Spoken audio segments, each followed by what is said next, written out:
Congratulations on being honored by the Trumpet Awards. Oh my God! Let me tell you something. Winning the trumpet, I don't know, winning or being honored. At the Well, you Trumpet were Award. honored, yes. Well, It let me wasn't a tell you competition. something. You I were don't know. chosen. I Sure. just watched it this weekend, and I watched it 11 times. What? My segment, because I learned a lot, and it was so well done, and I come up with new jokes where I can add on. That Trumpet Award is so great, and I honor the Trumpet Awards. Right. As far as I'm concerned, it's higher than the Oscars, the Emmys, or global, any of those, because this is for us and by us, and not only for us, but we give to other people. You've opened for a lot of people. Who gave you that wow factor? I worked for Diana Ross a year. I worked for Donna Summer a year. I worked for Paul Anka. I worked for George Benson. Natalie Cole. My first gig was professional gig was Natalie Cole. And I think I flew into St. Louis because there's a University of Illinois South across the bridge somewhere down there. Yes. That I flew into this city and went down there, 17,000. So I'm doing what I want to. So many people don't do what they want to do. You're known for telling mama jokes. Where did that come from? Well, let's be honest with that. The mama jokes were around way before me. And that comes out of tragedy. People just start talking about you're having fun. And you see things happen in life. And it's certainly a way of, comedy has a way of relieving all kinds of pressure. And it probably started with You did the dozens way back when, didn't you? I did the dozens way back when, way before, but I tell you what, Arsenio Hall and Will Smith and myself brought it back to the new kids today. They heard us do that in 1994, and 1995, and whenever Arsenio was on, and it became big again. What are your best ones? My best one is probably, like I heard about your mama, and they call your mama Space Mountain, and she's a good ride, but it's just a damn line. Your mama's so large. Do the joke right. I got a black guy here telling, did you hear what he just said? They'll take your NAACP card for center. Your mama's so large. Did you know what that? Your mama's so fat. There's something wrong with you. Where'd you go to school? Where did you go to school? In your college. Mama's so fat. Do it right. I'm not going to do another interview with him until he get this blackness down. You have very nice teeth. Well, thank you. But your mama's teeth.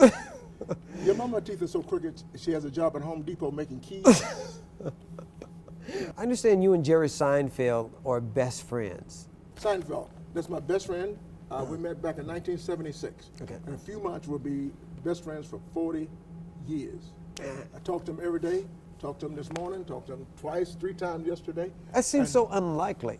It does, doesn't it? Yes. But that's what nobody understands. We don't understand it either, but we just love one another. I wish everybody had a friend like Jerry Seinfeld. You were best man at his wedding? I was best man at his wedding. And you guys were roommates? Roommates for 13 years. I'm father of his kids. You can just go on down the line. Father of his children? Yeah, we close. You guys are quite close. Very close.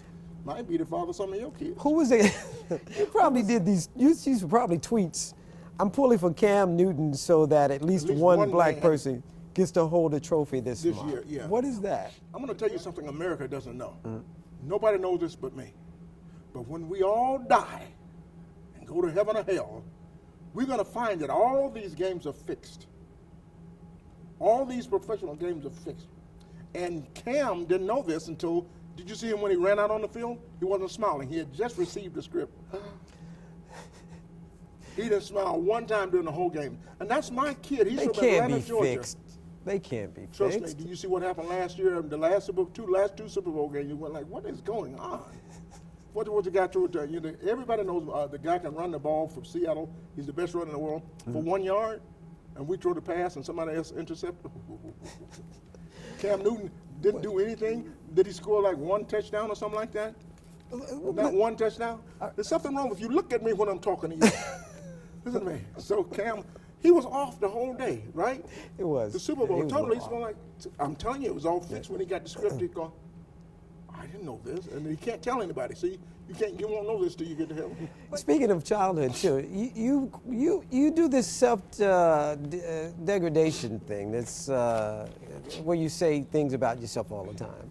Me? And you said we were so poor. We were poor. That we listened to Earth, Wind. Earth and Wind. We had no fire. Nope. We had nothing like that.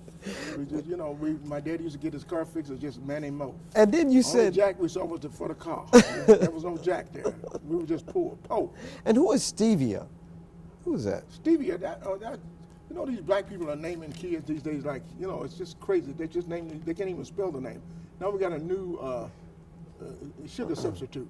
And my niece, her name is Stevie. Okay. They named her after the substitute.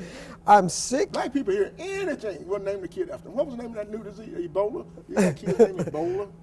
They have one called, I guarantee there's going to be some kids named Sika. These are some of the funniest things I saw you tweet. I'm sick as heck of folks watching me whip, but then looking away.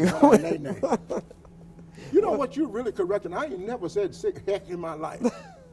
Is this a gospel show or something like that? You got the empire over there, and the empire just changed America. Empire, you know, even in Chicago, when the empire's on, crime is down. You know, nobody ever got shot while the empire was on. This is on TV. It's 28 degrees, but it feels like it's 18. Well, if it feels like it's 18, it must be 18. Okay? They're saying stupid. Even Al Roker this morning. Here's what's going on in your neck of the woods. When the woods start having body parts. Hey, Tim, meet me down at the crotch of the river. So Okay. there's simple things you can pick up on what's going on in the hotel. This hotel, I'm living in the Four Seasons, and nice. it's a good thing they're paying for it because I can't afford these rates over here. But people come to the show. I did a show at my church Christmas. It was so funny. I don't know what's happening until I hit the floor. We had all the preachers stand up. I had all the preachers stand up, and I saw this one gentleman, and it was Christmas time, right? And I want to thank you, Reverend. I want to thank you, Reverend. And I told the other Reverend, you come back next week. That's when we're going to have the ugly sweater night. His sweater was so ugly. I said that to him. The church went, oh, my God. What are some upcoming projects, by the way, though? Upcoming projects are working all over America. You know, I do work for the Pentagon. I entertain the troops all over the world. Oh, great. So that's very important. Any movies? Anything like that? Well, there's a movie in the can right now called The Grow House with Snoop Dogg. And they're growing weed. And I'm a banker. They're trying to get me to loan them some money for their new business, you know, for their new seed in the ground. And if they can get their business to grow, they will pay me back very. It sounds funny. It sounds really funny. does. Well, that's cool. And you know what I enjoy doing? I enjoy people. I enjoy going on stage. You know, we just did that Comedian in Cars with Coffee. Comedians in Cars getting coffee with Jerry. And some projects will come up, and I don't even know what they come up so often and so fast. And I turn down a lot of things. But I just love entertaining people around the world. And you also wrote a book, Laugh It Off. You really enjoy making people laugh. You do. And you wrote a book Called Laugh It Off. Laugh It Off. What's in that book? That book, I've perused it. that book is in there. Bring that in. But what it really, my question is, what made you write a book? Well, what made me write a book? There was a guy, look way down in my book, and they're going to get a book for me in there. Next to the money. Next to the money? There's a guy that encouraged me to write the book, and you probably never heard of him before. And it's so important to laugh. Laughter is the greatest medicine in the world. No, you've heard that many times before. And the great thing about laughter, it's not only the best medicine in the world, it's free medicine. So that's why I encourage people to overdose on laughter and keep it in the reach of children. Also, and if you start laughing for more than 4 hours, then you call your doctor and share that prescription with the doctor. You see right here, say, we don't stop laughing because we grow older, but we do grow older because we stop laughing. There was a young man encouraged me to write this book. His name is Joel Osteen. You ever heard of him? Yes. So he's written many books. I need to share these stories, as he said to me and my manager one night in Las Vegas, Mr. Wallace, you need to share these stories with the world. And so we put together the book, and we talk about how to enjoy life and make sure you enjoy your life. There's a little something in this book for everybody, in particular for young people, teaching young people to laugh. Make sure you enjoy your life, and because even the man upstairs wants you to enjoy your life and more abundantly. Travel around the world, see how other people live. I'm George Wallace. I love you. And there's nothing. You're going to get it right or you're going to mess it up. There's absolutely nothing you can do about it. Absolutely nothing you can do about it. I love you, and there's absolutely nothing you can do about it. Thank you so much.